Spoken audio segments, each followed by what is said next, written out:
Bonjour et bienvenue dans la chaîne Mathématiques Sciences. Aujourd'hui, je prends à expliquer une nouvelle vidéo, cette vidéo donc tout simplement en mathématiques pour les premières spécialités. Et donc on va continuer sur la dérivation et on va aborder la dérivation aussi dans le cas des quotients. Alors attention, quotient de deux fonctions. Et justement, ça tombe bien parce qu'avant d'aborder le thème, j'aimerais qu'on fasse un petit rappel. Quelques petites précisions du moins parce que c'est vrai que dans le cours, parfois, on n'est pas suffisamment précis, je trouve, sur certains points. Par exemple, on va faire le cas où vous vous trompez le plus. 1 sur V. La dérivée de 1 sur V et la dérivée de 1 sur X. Vous allez me dire, mais ça se ressemble, c'est presque la même chose. Attention, ici quand on parle de V, on parle de l'expression algébrique, d'une expression algébrique. C'est-à-dire que ce ne sera pas juste X. On parle de 1 par exemple sur 2X plus 3. Voilà. Là on est clairement sur une expression algébrique. Ça désignerait V. Et bien la dérivée de cela, d'une fonction de ce type-là, c'est moins V' sur V. Ok. Alors je sais pas si le moins est bien visible, je vais mettre là. C'est pas grave, en général on met moins en dehors de la fraction, mais bon, c'est pas grave. Ça revient même. Et après, par contre, en revanche, donc vous faites moins V sur V carré. Ça, c'est dans le cas de 1 sur quand vous avez une expression algébrique. Dans le cas où vous avez 1 sur X. Là, quand on dit 1 sur X, c'est vraiment 1 sur X. C'est une forme fixe. C'est-à-dire, c'est pas comme 1 sur V où on peut avoir toutes les expressions algébriques possibles. Hein. On pourrait avoir, par exemple, 1 sur racine de X. Ok. Parce que ça ferait 1 sur 2 racines de X. Ok. Waouh, ça commence à devenir lourd même. Ok. Non. Là, 1 sur X, c'est une forme fixe. C'est-à-dire que 1 sur X, ça restera toujours la même dérivée. Ça sera moins 1 sur X carré.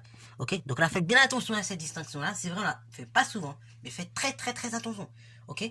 C'est pareil. 1 sur racine de X, bah, c'est pas la même chose que par exemple quand on dit sur... C'est pas la même chose que la dérivée de la composée. Ok. C'est pas la même chose que 1 sur racine carrée. Enfin, par exemple, si je donne racine de X ou bien racine carrée de 2X plus 3, c'est pas pareil au niveau de la dérivation. On n'aura pas la même formule. On verra d'ailleurs la dérivée un petit peu plus tard, parce qu'on verra la partie composée de fonction du coup. Mais voilà, ok. Donc faites bien attention à ces choses-là, ça peut faire très mal, ok. De ne pas vous tromper entre cela et cela, ok. Parce que c'est vrai, j'ai pas fait la distinction, mais du coup, là je viens de le voir, ça peut vraiment coincer hein, dans les exercices et même dans les contrôles, ok. Alors, maintenant on va revenir à nos fonctions. Donc, là dans le cas des quotients, ça va être comme dans le cas du produit, ne vous faites pas avoir, la formule n'est pas si simple que l'on pourrait croire. Si autant dans la somme, on faisait la somme des dérivés et puis on avait du coup la dérivée, bah pour le produit et le quotient, enfin pour le produit et l'inverse, vous avez vu que c'était pas si facile que ça, il fallait quand même bien apprendre la formule. Voilà. En fait, faut l'apprendre et après une fois vous l'avez intériorisé, et ben vous allez vous entraîner dessus et normalement c'est bon, vous l'avez dans la tête. Pour le quotient, bah c'est le même délire. En fait, et bah il va falloir l'apprendre et après on va falloir s'entraîner. Et faites bien attention. Autant pour le produit, on peut vite fait permuter. Pour le quotient, il faut faire super attention. Le moins en mathématiques fait mal. Vous allez comprendre, je suis pourquoi. Parce que la dérivée d'une fonction... Par exemple, si vous avez une fonction f qui s'écrit de la forme suivante. Donc, u sur v. La dérivée f' de x. Donc, u de x sur v de x, du coup. Si on veut être très précis. Hein, une fonction f de cette forme-là. U de x sur v de x. La dérivée f' de x est égale à la chose suivante. C'est la dérivée de u. Donc, u' de x fois la fonction v. Moins la fonction u. Fois la dérivée de la fonction v. Sur v carré de x. Alors attention, encore une fois, là je vais insister à ne surtout pas confondre avec la formule du produit. Ok. Ceci diffère de l'autre formule. Hein, si j'ai une autre fonction s de x qui est sur la forme u de x fois v de x, attention, là on n'est pas dans le quotient, on est sur un produit. Et bah la dérivée, on l'a déjà vu. Hein, f' de x, c'est tout simplement le produit de la dérivée de u fois la fonction v. Plus ce coup-ci, attention, là on met un moins, tandis que là on met un plus, c'est pour ça on peut permuter. Ici, attention, si vous voulez permuter, il va falloir faire très attention aussi. Donc, je vous déconseille fortement de permuter. Ok. Donc, u' de x fois v de x, plus u de x fois v' de x. Ok. Alors, pourquoi, justement, il faut pas se tromper entre les deux? Parce que là, par exemple, vous serez tenté à mettre un plus. Et non, faites surtout pas ça, dites-vous un quotient, donc je mets pas plus, je mets le moins. Ok. Comme c'est une addition, et donc on serait sur une soustraction, et bah... Vous voyez, il y a une différence de signe. Donc là, faites bien attention à cette différence de signe. Et puis également, là, on fait un quotient, tandis que là, on fait vraiment la somme de deux produits. Ok. Bon, alors justement, maintenant, on va voir ça sur deux exemples concrets, parce que là, du coup, je pars dans le vide. Et donc, je vais vous prendre deux fonctions. Donc, on va commencer par le premier cas. F de x égale 6x cube moins 6x carré plus 3x sur 8x cube moins 5x carré. Alors, je vous ai oublié de donner l'intervalle de définition de dérivation. Donc ici, ce serait tout simplement l'ensemble des réels. Ok, voilà. Privé de deux valeurs. Donc du coup, c'est l'ensemble des réels privé de deux valeurs. ce sera privé de 0, mais également de la valeur 5/8, qui est une racine de ce polynôme-là, ok, qui annulera du coup le polynôme. Vous pourrez revérifier, vous résolvez tranquillement l'équation dénominateur égale 0, vous verrez, vous allez tomber sur 0 et 5/8 de façon systématique et logique, ok. Bravo. Alors du coup, maintenant qu'on a trouvé l'ensemble de définitions de dérivation, et ben c'est parti, je vais dériver tranquillement ma fonction. Donc là, on va dire dans un premier temps, comme un élève de CM2, f est une fonction, est un quotient, ok. Donc là, vous dites d'abord ce que c'est. C'est un quotient tout simplement de deux fonctions que je vais noter U et V. U et V. Défini. Du coup, sur quoi? Bah, sur l'intervalle I. Sur I par U de x égale le contenu du numérateur, c'est-à-dire 6x cube moins 6x carré plus 3x. Et V de x égale le contenu du dénominateur, c'est-à-dire 8x cube moins 5x au carré. Jusque-là, on est d'accord. Maintenant, deuxième étape. On précise que ceci est dérivable. Toujours sur I. Donc, de ce fait, f qui est égal u sur v est dérivable lui-même sur I. Ok? Donc là, vous comprenez bien encore une fois la démarche, la même méthode. Donc là, c'est toujours la même méthode que au début du chapitre. On précise. Donc là, on dit c'est quoi? On dit c'est une fonction, plus précisément un quotient de deux fonctions. On dit qu'elles sont définies sur l'intervalle, ok, bravo, par le numérateur égale u de x, le dénominateur égale b de x. Et que du coup, ces deux-là sont dérivables sur i.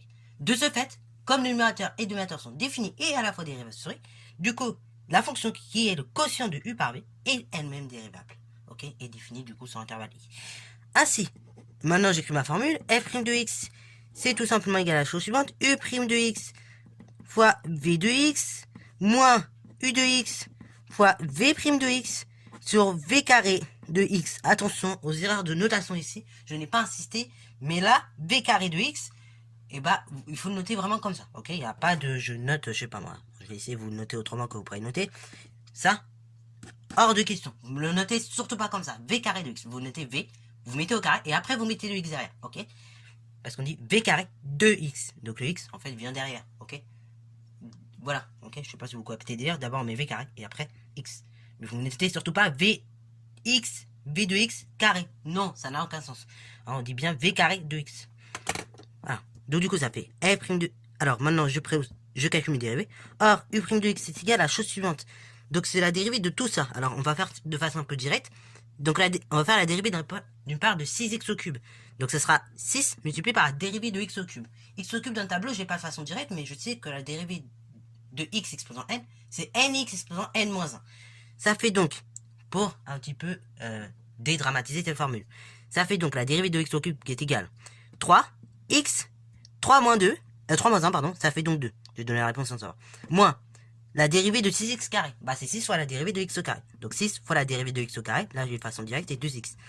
Plus la dérivée de 3x, bah c'est tout simplement la dérivée, c'est le produit de 3 par la dérivée de x1.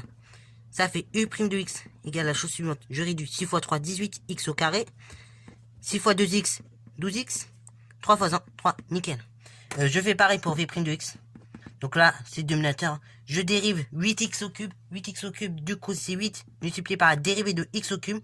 Donc 3x carré. Moins 5x au carré. Donc, du coup, c'est moins 5 multiplié par la dérivée de x au carré. 2x, on l'a dit tout à l'heure. Ça fait v' de x égale 8 fois 3, 24. X au carré. Moins 5 fois 2, 10. X. Voilà, nickel, j'ai mes dérivés. Maintenant, j'applique ma formule. Donc là, je vais tout simplement remplacer, comme un enfant de 4 ans, dans ma formule, tout ce qu'il faut. Donc, u' de x, bah du coup, c'est ça. Hein. C'est ce que j'ai trouvé. Donc là, je vais mettre les parenthèses, bien évidemment, puisque c'est toute la dérivée fois v de x. Donc ça fait 18x carré, moins 12x, plus 3, facteur de la fonction de v. C'est-à-dire 8x au cube, moins 5x carré, moins, du coup, la fonction u. C'est-à-dire 6x cube, moins 6x carré, plus 3x. Facteur de la dérivée de v. C'est-à-dire 24x carré, moins 10x sur v de x au tout au carré. Donc c'est-à-dire tout ça en fait, v de x, donc 8x cube moins 5x carré, le tout à nouveau au carré, on n'oublie pas. Alors maintenant, bah là tout le reste c'est un jeu de développement et de factorisation, si on peut. dans un premier temps de développement, bien évidemment. Alors, on en arrive là. J'ai copié parce que sinon, on va pas s'en souvenir. Comme moi, je pense qu'on est pareil là-dessus. Quand il y a des grosses expressions comme ça, je vous conseille toujours, même en contrôle, hein, recopier là. Parce que sinon, vous n'allez pas vous en souvenir. Après, il faut tout le temps tourner la feuille. Bref, c'est une sacrée galère quand on est dans ce genre de situation que je déconseille fortement. Mais bon, malheureusement, on ne prévoit pas toujours la tête de son écriture. Donc, voilà. Quitte à écrire 2 fois, du coup c'est vrai vous écrivez 2 fois la même chose, mais au moins là vous êtes sûr de bien partir, parce que sinon retourner la feuille, tout ça, ça c'est un moyen d'être bien stressé en contrôle. Donc voilà, sauf quand on est vraiment bien à l'aise, et encore même là quand on est bien à l'aise, je déconseille fortement. Donc du coup maintenant on va faire le travail de façon plus tranquille et posée. Donc je développe toutes ces parties là, là ce que je vais faire, c'est que je vais développer toutes ces parties-là, je vais laisser le moins et du coup des parenthèses, ok? Parce que vous savez que le moins maths, ça fait mal. Et après, pareil, là on va développer toutes ces parties-là, les parenthèses par contre pour le coup, comme il y a un signe plus devant, il n'y a rien, c'est comme s'il y avait un signe plus, je peux les virer.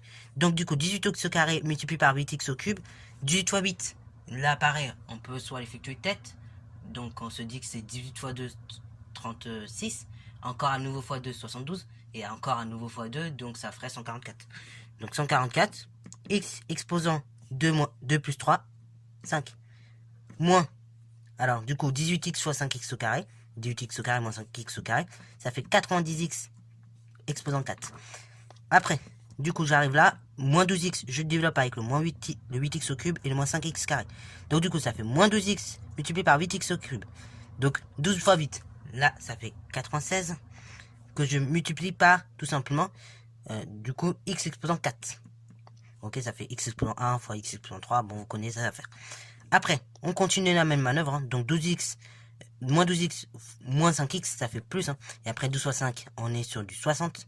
Et là, on est sur du x exposant 3. Alors du coup, je vais mettre les parenthèses un peu plus loin, sinon on va être un peu embêté. Et après, du coup, le 3, je développe avec toutes ces parties-là. Ça fait 3 fois 8x au cube. Ça fait 24x cube. Et après, du coup, on avait dit, le 3, je développe avec le moins 5x carré. Du coup, ça fait moins 15x carré, moins, du coup, la parenthèse. Ok? Moi, la parenthèse que je vais développer également. Donc là, du coup, ça fait 6x au cube que je développe avec le 24x au carré. Voilà, alors ça, je vais mettre ça comme ça. Du coup, 6x au cube multiplié par 24x au carré. 6 fois 24, 144 à nouveau. X exposant 5. Après, du coup, 6x au cube que je développe avec le moins 10x, ça nous fait tout simplement moins 60x exposant 4. Après, le 6x carré, moins 6x carré, je développe avec le 24x au carré. Ça fait tout simplement à nouveau 144, donc x exposant 3. Ok, voilà, vous. Enfin, pas x exposant 3, exposant 4 même, je devrais dire, hein, parce que 2 et 2, ça fait 4. Et après, ça nous fait, là je vais écrire comme ça. Donc là, je développe le moins 6x carré avec le moins 10x. Ça nous fait tout simplement moins 60, enfin ça nous fait moins par moins plus 60 x exposant 3. Et après, je continue avec le 3x. Hein. 3x, je développe avec le 24x au carré. Ça nous fait donc tout simplement 24 fois 3, 72. X exposant 3. Et on va y arriver. 3x, je développe avec le moins 10x. Donc 3 fois moins 10, ça fait moins 30. X exposant 2. Bon, on y est arrivé, ne vous inquiétez pas. Le dénominateur maintenant. 8x cube moins 5x carré. Que j'élève le tout au carré. Je vais tout réduire d'un coup. Alors là, pareil, je vais tout réduire d'un coup, sinon ça va être compliqué. Donc 8x cube moins 5x carré, le tout au carré. Alors du coup, on a tout développé. Enfin là, j'ai réduit, pas tout à fait au maximum, mais j'ai réduit en tout cas toute cette partie-là ici, hein, qu'on avait noté. Toute cette partie-là ici. Donc encore une fois, j'ai regroupé les x ensemble, les nombres ensemble. Vous connaissez la méthode. Là, comme c'est un peu fouille, c'est pour ça que je suis allé un peu direct. Mais vous pourrez revérifier chez vous. Normalement, on obtient ce polynôme-là au numérateur. Maintenant, on va encore réduire. Parce que là, on a une parenthèse et un moins devant. On n'aime pas ça. Vous avez parenthèse précédée d'un signe moins. Du coup, tous les nombres de la parenthèse, pour enlever la parenthèse, vont devoir changer de signe. Ça fait f' de x égale la chose suivante. Donc, on recopie toutes ces parties-là identiques. Hein. Ça fait 144 x exposant 5 moins 186x exposant 4 plus 84 x exposant 3 moins 15x exposant 2 moins, du coup, l'opposé de 144x exposant 5, c'est moins 144x exposant 5. Là, ça s'annule. Moins par moins, ça fait plus 204x exposant 4. Plus par moins, ça fait moins 132x exposant 3. Moins par moins, plus 30x au carré. Le tout sur 8x exposant 3 moins 5x carré, le tout au carré, ça fait f' de x égale la chose suivante. Donc là, je vais tout réduire, ça fait 8x, déjà on aura dénominateur 8x au cube moins 5x carré, le tout au carré. Et après, je regroupe tous ceux qu'il faut regrouper ensemble.